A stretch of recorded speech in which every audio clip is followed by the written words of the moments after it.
நம்ம சேனலில் வீடியோ போட்டோடனே உங்களுக்கு மெசேஜ் வரணும் அப்படின்னு நீங்கள் நினச்சிங்கன்னா ரைட் சைடில் இருக்கிற ரெட் கலர் சப்ஸ்கிரைப் பட்டனை ப்ரெஸ் பண்ணிக்கோங்க. அப்படியே பக்கத்தில் ஒரு பெல் சிம்பிள் வரும், அதையும் கிளிக் பண்ணிட்டீங்கன்னா உங்களுக்கு மெசேஜ் தவறாமல் வரும். சரி, வாங்க வீடியோக்குள்ளே போகலாம். முடிந்த அளவுக்கு இந்த வீடியோவை ஸ்கிப் பண்ணாமல் கடைசி வரைக்கும் நான் சொல்கிறத தெளிவாக கேளுங்க. அப்போ தான் நான் சொல்கிறது புரிய வரும். சரி, வாங்க நம்ம இப்போ இந்த வீடியோக்குள்ளே போகலாம். ஒரு மிடில் கிளாஸ் ஃபேமிலி.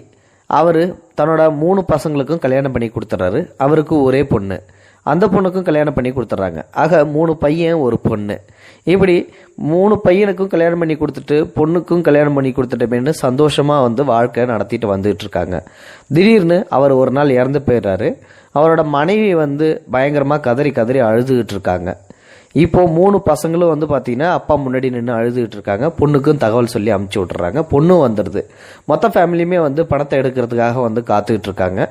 அந்த சமயத்தில் தான் திடீர்னு ஒருத்தன் உள்ள நுழையிறான். உள்ள நுழைஞ்சி, உங்கள் அப்பா எனக்கு 10 லட்சம் ரூபா கடன் தரணும், அந்த 10 லட்சம் ரூபாயை தந்தீங்கன்னா தான் இந்த பணத்தை இங்கேருந்து நான் எடுக்க விடுவேன், இல்லாட்டி எடுக்க விட மாட்டேன் அப்படின்னு சொல்லிட்டு தகராறு பண்ணுறாரு. அப்போ அந்த 3 பசங்களை என்ன சொல்கிறாங்க அப்படின்னா, இந்த மாதிரி விஷயம் எங்ககிட்ட எங்கள் அப்பா சொல்லவே இல்லை. 10 லட்ச ரூபா உங்கள்கிட்ட கடன் வாங்கியிருக்கிறதா நீங்கள் பொய் சொல்கிறீங்க. எங்களால் அந்த 10 லட்ச ரூபா தரமாட்டோம், தர முடியாது. நீங்கள் என்ன வேணாலும் பண்ணிக்கங்க. நீங்கள் எங்கள் அப்பாட்ட எதுவும் கையெழுத்து போட்டு வாங்கினீங்களா அப்படின்னு சொல்லிட்டு கேட்கும்போது, இந்த மாதிரி நான் கையெழுத்துலாம் போட்டு எதுவும் கொடுக்கவில்லை, உங்கள் அப்பா மேலே இருந்த நம்பிக்கையில் தான் நான் கொடுத்தேன், அதனால தான் நான் கேட்குறேங்கும்போது அந்த 3 பசங்களும் தர முடியாதுன்னு சொல்லிட்டு இருக்காங்களாம். சுற்றி நிற்கிறவங்கள்ட்ட போயிட்டு கேட்குறாராம், ஐயா என்னோட 10 லட்சம் பணம் போயிடுச்சாட்டுக்கு, நீங்கள் தான் தயவு செஞ்சு இவங்கள்ட்ட பேசி வாங்கி கொடுக்கணும் அப்படின்னு சொல்ல அந்த 3 பசங்களும் தர முடியாதுன்னு சொல்கிறாங்க. அவர் உங்ககிட்ட பணம் வாங்குறதுக்கு ஏதாவது ரசீதோ இல்லாட்டி ஏதோ எழுதி வச்சிருக்கீங்களா, கொண்டாந்து காட்டுங்க, ஆதாரம் இருந்ததுன்னா சொல்லுங்க அப்படின்னு சொல்லிட்டு கேட்குறாங்க. அவர் நான் நம்பிக்கை மேல தான் கொடுத்தேன், நம்பிக்கையில் அந்த காலத்தில் எப்படி செல்லும் அப்படின்னு சொல்லிட்டு இந்த மாதிரி சொல்லிக்கிட்டே இருக்க பதட்டம் அதிகமாக நிலவுது.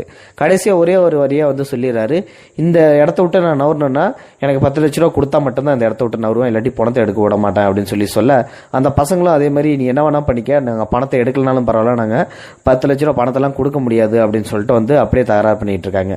அப்போ அந்த பொண்ணு திடீர்னு ஓடி ஐயா தயவு செஞ்சு எங்கள் அப்பாவோட பணத்தை எடுக்க விடுங்க, நான் அவர் வாங்கின கடனுக்கு அத்தாரிட்டி நான் உங்களுக்கு கொடுக்குறேன், ஷூரிட்டி, இந்த கையில் காதில் கிடக்கிற நகையெல்லாம் எடுத்து உடனே கழட்டி கொடுக்குறாங்க. அந்த தாலியை கழட்டி கொடுத்துட்டு, இதான் என்கிட்ட இருந்த தங்கம், தற்சமயத்துக்கு இதை வச்சுக்குங்க, எங்கள் அப்பா வாங்கின கடனை நான் அடைக்கிறேன் அப்படின்னு சொல்லிட்டு அந்த பொண்ணு தன்னோட நகை எல்லாத்தையும் கையில் காதில் போட்டிருந்தது எல்லாத்தையும் கழட்டி கொடுத்துட்றாங்க.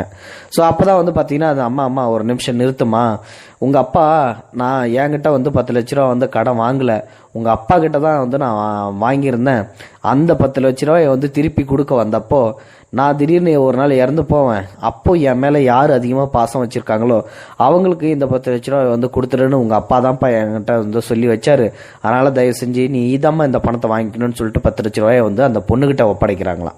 ஸோ பெண் பிள்ளைகளை பெற்றவங்க உண்மையிலுமே ரொம்ப ரொம்ப பாக்கியசாலிங்க அப்படின்றதுக்கு தான் இந்த வீடியோ ஒரு உதாரணம். பெண்களை போற்றணும், பெண்கள் நம் நாட்டின் கண்கள் அப்படின்னு சொல்றது உண்மையிலுமே ஒரு உதாரணம் அப்படின்றதுக்கு இந்த வீடியோ ஒரு சம்பவம். அதுவும் நான் சொன்ன சம்பவம் ஒரு உதாரணம். இந்த காலத்தில் இந்த மாதிரிலாம் நடந்துகிட்டு தான் இருக்குது அப்படின்றதுக்கு இந்த வீடியோ சமர்ப்பணமாகும். இந்த வீடியோ பற்றின கருத்துக்கெல்லாம் மறக்காம உங்களோட கமெண்ட் பாக்ஸில் சொல்லுங்க. இந்த வீடியோ பிடிச்சிருந்தா லைக் பண்ணுங்க, உங்க ஃப்ரெண்ட்ஸ்களுக்கு ஷேர் பண்ணி விடுங்க, கூடவே நம்ம சேனலையும் சப்ஸ்கிரைப் பண்ணி விட்டுருங்க.